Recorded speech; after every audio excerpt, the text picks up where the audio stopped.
Hello everyone, সবাই কেমন আছেন? আশা করি ভালো আছেন। আমরা আল্লাহর রহমতে ভালো আছি। আজকে দেখুন আমরা চালতা বানানি খাচ্ছি। চালতা প্রথম কেটে রেখে দিয়েছি, এই যে পলিথিনে করে, তারপরে ভর্তা বানানো হচ্ছে। এই যে ভর্তা বানানো শেষ, এখন মাখা হচ্ছে। ধনেপাতা মরিচ দিয়ে মাখানো হচ্ছে। দেখি খেতে মন চায়।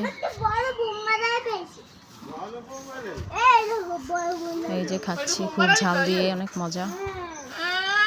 সবাই মিলে আনন্দ করছি।